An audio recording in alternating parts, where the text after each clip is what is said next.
Donc, ce que je vais vous présenter, c'est un petit bout de ce qui a été déjà illustré tout de suite là sur la partie de l'industrie 4.0.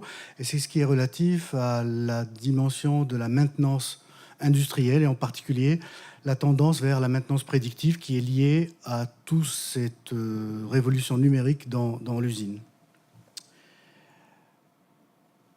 Alors, la motivation de ce que l'on fait dans ce thème du Prognostic and Health Management, c'est-à-dire comment faire, à partir des données, chercher à identifier l'état d'un système industriel et mieux pronostiquer son état de santé dans le futur, c'est pour éviter tout ce qu'il y a comme risque industriel.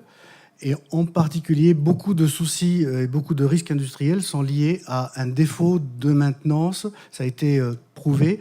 Des défauts de maintenance qui sont très coûteux en termes d'argent, mais aussi de vie humaine et au-delà, même dans une dimension d'écologie, enfin d'atteinte à des soucis d'écologie. Alors, le but et la motivation d'introduire cette maintenance prédictive basée sur du pronostic industriel, c'est essentiellement d'augmenter la fiabilité, d'augmenter la disponibilité, de faire que la sécurité soit renforcée, toujours avec un souci d'optimisation des coûts, donc toujours avec le souci de baisser les coûts dans un rapport toujours raisonnable. Alors, la maintenance prédictive arrive aujourd'hui parce que c'est un petit peu possible grâce à la révolution numérique. Parce qu'aujourd'hui, on a tellement de data, tellement de données disponibles dans l'usine, dans les équipements, que finalement, on va le voir, on peut faire, c'est ce que font le GAFA, c'est-à-dire l'idée de ce qui se passe dans Facebook, mais à l'échelle extrêmement, bien réduite, focalisée sur les dimensions industrielles. Et c'est un petit peu ramener les techniques de météo dans les systèmes industriels pour pouvoir identifier l'état de santé, prédire l'état de santé et donc optimiser de manière la logistique de maintenance de façon à ce que l'ensemble soit sécurisé et au moindre coût. Alors, pour la mise en place de cette maintenance prédictive, un terme qui est un peu, disons, un terme qui est générique, qui vient d'une mode un peu américaine, c'est l'équivalent de ce qui a été traduit en PLM, Product Life Cycle Management, pour la partie de la conception il y a 15-20 ans. Aujourd'hui, dans le domaine de la maintenance conditionnelle, dans le domaine de la maintenance prédictive, l'ensemble est théorisé sous ce terme Prognostic et Health Management qui veut dire j'ai un équipement, j'ai un système industriel. Aujourd'hui, on va voir des extensions même dans le domaine médical. Et à partir de là, je vais déterminer, je vais m'attacher à connaître l'état de santé, pronostiquer ou diagnostiquer les systèmes et aller au-delà pour mettre en place des systèmes dès la décision pour intervenir au plus juste, au mieux dans cette partie. Donc ce concept du PHM est divisé en trois parties. Une partie qui est orientée, qui est l'observation, qui est basée sur les données. Et là, on revient sur ce qui a été dit tout à l'heure, c'est le big data à l'échelle industrielle. Aujourd'hui, les équipements, grâce à la mécatronique, les capteurs coûtent pas cher. Beaucoup d'équipements sont pleins de capteurs. L'Airbus dernière génération, il y a à peu près 300 000 capteurs dans un avion. Donc tous ces capteurs débitent des données. Ces données arrivent sur des systèmes d'information.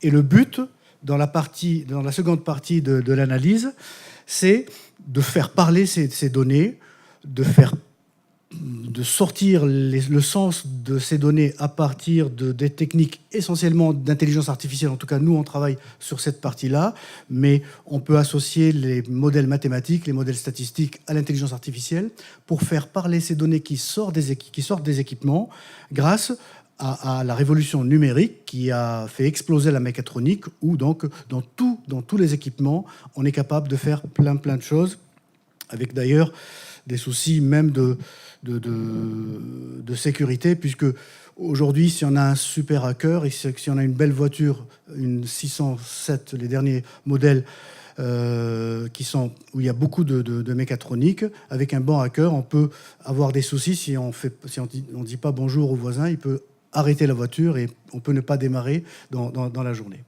Donc en réalité, on fait ce travail-là et on arrive à être un petit peu... on va vers faire parler la machine exactement, en tout cas de manière comparable à ce que fait le pédiatre avec un bébé. Le bébé ne parle pas, il pleure, il est malade. Le pédiatre arrive sur une lecture des signes de ce bébé à identifier une maladie et donc extraire de la connaissance à partir de ces données. On peut imaginer la même chose avec le vétérinaire, une bête qui a un souci, le vétérinaire arrive avec son savoir-faire, il va extraire à partir des données sensorielles qu'il récupère, à faire parler, entre guillemets, cette bête et l'animal, et donc pouvoir trouver un diagnostic et apporter une solution. Bien, alors donc dans cette partie-là, observation-analyse, tout ça est intéressant, mais c'est à une fin d'utilisation pour agir. Alors pour agir essentiellement dans la dimension de la maintenance prédictive, c'est pour une aide à la décision, pour savoir, je sais quand ça va se casser la gueule, donc je peux optimiser mes moyens logistiques d'intervention pour pouvoir intervenir, acheter la pièce, avoir le temps d'acheter la pièce au moindre coût, avoir le temps de mettre en place les personnels d'intervention et leur logistique. Tout ça dans une dimension d'optimisation des coûts d'intervention, et c'est la partie d'agir, donc de l'aide à la décision, dans la partie qui est la maintenance prédictive. Donc voilà un petit peu, de manière assez globale, la philosophie qu'il y a derrière le concept du PHM, comment utiliser la révolution numérique avec le big data, l'intelligence artificielle, au service d'un petit segment de l'industrie qui est la maintenance en général et la maintenance prédictive en particulier. Alors, bon, je vais passer assez rapidement sur ces éléments-là. Tout cela, on sort des enjeux importants. Sur ces enjeux-là, ce qui est important à savoir, c'est que, quelque part, on veut identifier les phénomènes de dégradation et maîtriser les phénomènes de dégradation grâce à l'intelligence artificielle et big data.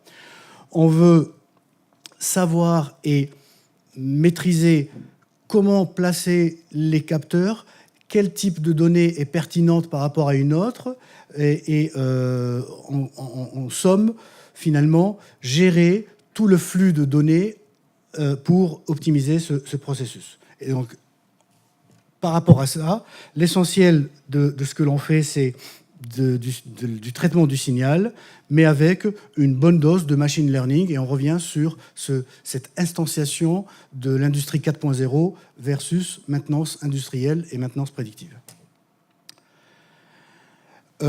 Alors sur la partie analyse, le corpus scientifique, c'est-à-dire pour faire de l'analyse, faire du diagnostic et du pronostic, il est divisé en deux éléments fondamentaux. Tout ce que l'on fait avec les approches de machine learning, c'est essentiellement de la classification et du clustering. C'est-à-dire, on a beaucoup de données, on essaie d'identifier des états d'un système, et chaque base de données, chaque ensemble de données nous fait savoir si on est dans tel état ou dans tel autre état. Donc, un des corpus fondamentaux, c'est les techniques de classification et de clustering. Tout ce qu'on utilise comme outil d'IA et de statistiques mathématiques, c'est pour faire de la classification. Et l'autre démarche qui est plus orientée sur la dimension mathématique et probabiliste, c'est les approches de prédiction. Comment, en ayant un historique, pouvoir extrapoler et pouvoir prédire avec des niveaux de confiance, des niveaux d'incertitude maîtrisés globalement. Et là, encore, l'essentiel de la démarche de ces analyses sont basées sur les techniques d'IA et sur, disons, pour sommer globalement, du machine learning et des techniques probabilistes mathématiques. Enfin, la troisième partie qui est la dimension de l'aide à la décision pour agir. Là-dessus, on essaye de... On a énormément de... C'est des problèmes qui sont combinatoires, on a énormément de combinaisons, des choses à déterminer. Et le verrou, c'est de pouvoir maîtriser cette complexité mathématique et de pouvoir mettre en place de l'analyse. Le deuxième axe, c'est plutôt celui de pouvoir, c'est l'ordonnancement, c'est agir, j'ordonnance, je sais qui fait quoi, comment, avec une dimension du moindre coût. Et quelque chose qui est qui est très important et qui est lié à cette révolution numérique, c'est tout ce qui est capitalisation par retour d'expérience. Parce que ce qui est intéressant, c'est quand on a un parc de machines, quand on prend des gens comme aujourd'hui, on a des contrats avec Alstom Transport, ils ont des parcs de tramway, des parcs de trains, des parcs de TGV, et quand ils ont on a à peu près beaucoup de similarités sur les comportements. Donc du coup, quand on a un parc important, la dimension de la capitalisation est importante, puisque ce qui se passe, ce qu'on apprend sur un équipement, on peut d'une certaine façon, le répliquer et l'utiliser pour un autre équipement. Donc on a cette ingénierie de la connaissance orientée sur la capitalisation qui est possible avec ces orientations d'intelligence artificielle et orienter connaissance et la gestion de la connaissance de manière générale, y compris la partie traçabilité, puisque on a l'effet mémoire. Disons que toute cette révolution numérique n'aurait pas... Enfin, on n'en serait pas là aujourd'hui si le coût des processeurs et la vitesse des processeurs ne sont pas réduits. En général, tous les 2-3 ans, on a des processeurs qui vont beaucoup plus vite et qui coûtent beaucoup moins cher. Et on a des capteurs qui coûtent rien du tout. Donc du coup, tout cela, ça fait qu'on a aussi des mémoires, des capacités de mémorisation hardware qui sont très importants, avec des coûts de moins en moins importants. Donc quand on voit la dimension du processeur, le coût de la mémoire et le coût des capteurs, cet ensemble-là fait que c'est possible aujourd'hui comme ça ne l'était pas avant. Et comme c'est possible, donc on va vers des techniques pour avoir des mémoires d'entreprise et pour avoir une capitalisation des connaissances basée sur le retour d'expérience, comme on ne pouvait pas le faire il y a 20 ans, parce que les moyens technologiques n'étaient pas présents. Aujourd'hui, la technologie va tellement vite que parfois on a un décalage entre la dimension scientifique et la partie technologique.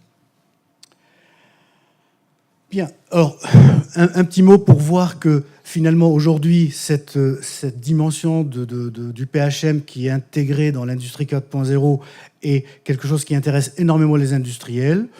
En général, en particulier dans l'aérospatial, plusieurs entreprises, dans l'énergie, dans le transport ferroviaire, dans l'automobile et dans bien d'autres industries. On a certains contrats, on a certaines approches avec ces quelques entreprises qui sont là.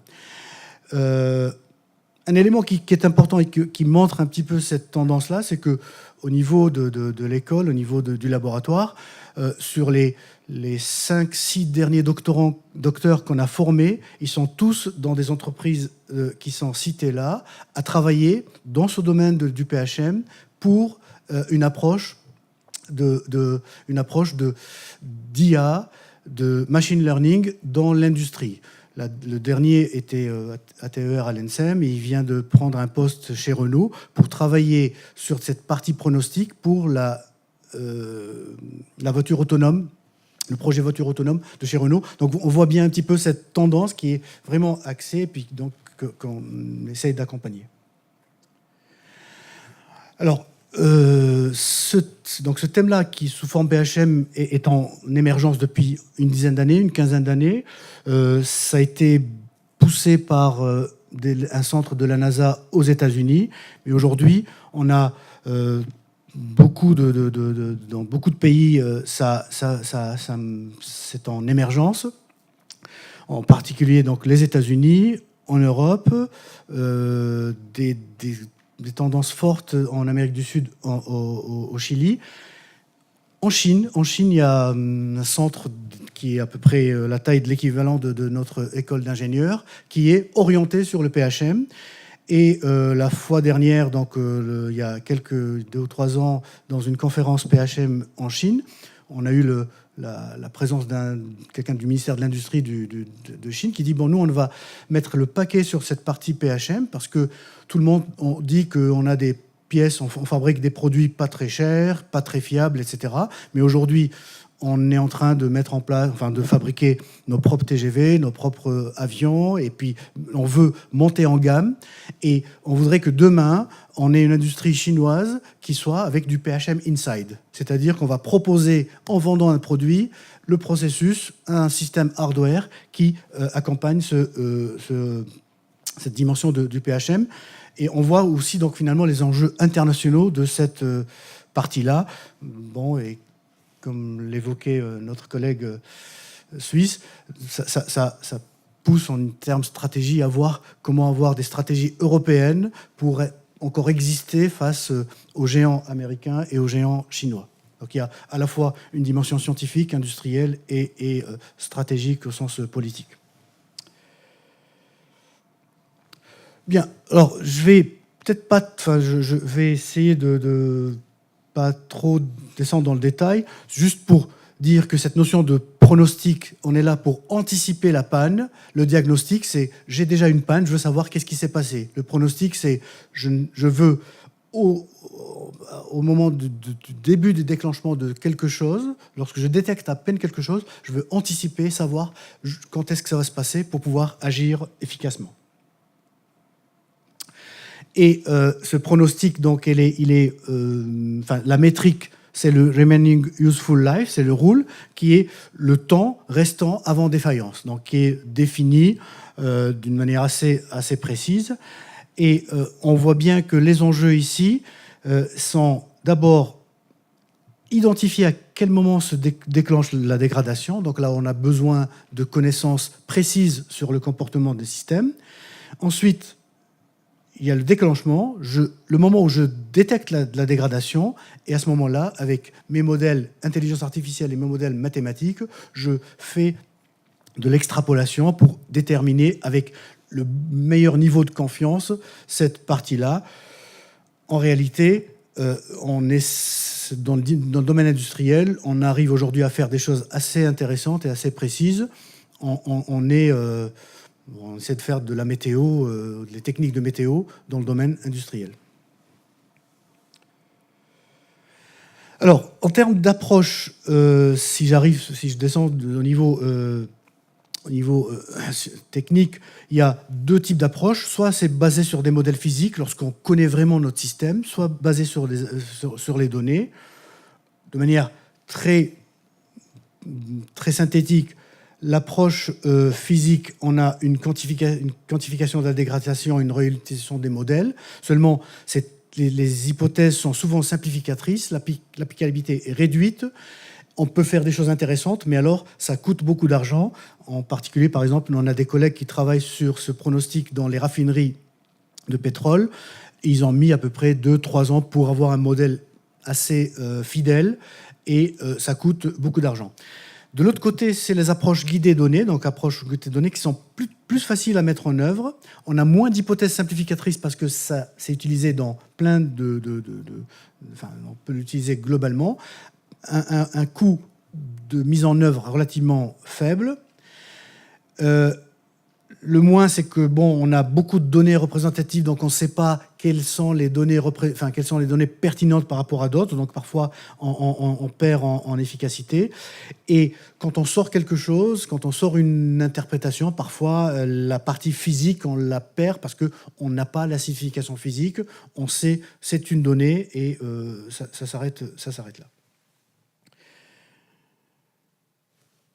Donc la démarche, et je vais j'arrêterai un petit peu là pour avoir les questions plus tard. La démarche, c'est on insiste sur la qualité des données, parce que toute la base de ce que l'on fait dans l'industrie, ça dépend de la qualité des données. Comment collecter les données, comment collecter des données fiables, comment collecter suffisamment de données et des données pertinentes. La deuxième partie, c'est comment transformer ces données brutes en données utilisables. La troisième partie, c'est à partir des données qui sont bien sympathiques, aller vers des modèles de dégradation. Et quand on a les bons modèles de dégradation, soit par la partie mathématique, soit par la démarche machine learning, on va faire de la prédiction avec la notion de rule. Et donc, dans ce domaine-là, donc on part d'un système, on fait le choix des composants critiques pour l'acquisition des données, la partie traitement, la modélisation et le rule, pour partir d'un système quelconque. Alors, la granularité du système, on peut s'intéresser à un système globalement, à un composant, à un moteur. Ensuite, le moteur, on peut le chercher la partie la critique qui est, par exemple, le roulement à billes, qui est la partie la plus critique d'un moteur tournant en général. Et donc, on travaille avec des niveaux de granularité adaptés aux besoins. Et ensuite, donc, on sort cette dimension de rule. Donc, on fait parler les données pour avoir l'état futur d'un système. Et on utilise ça dans beaucoup, enfin, on a utilisé ça dans beaucoup de domaines. La dernière étude qu'on a faite, c'est sur les MEMS. C'est quelque chose de très compliqué parce que finalement, tout ça part des capteurs. Les capteurs aujourd'hui sont plutôt des MEMS et on a voulu savoir comment assurer l'état, comment s'assurer de la fiabilité d'un MEMS pour extraire les données. Donc on va vraiment au système de système et pour avoir le maximum de précision. Voilà, j'arrêterai là et puis je vous remercie.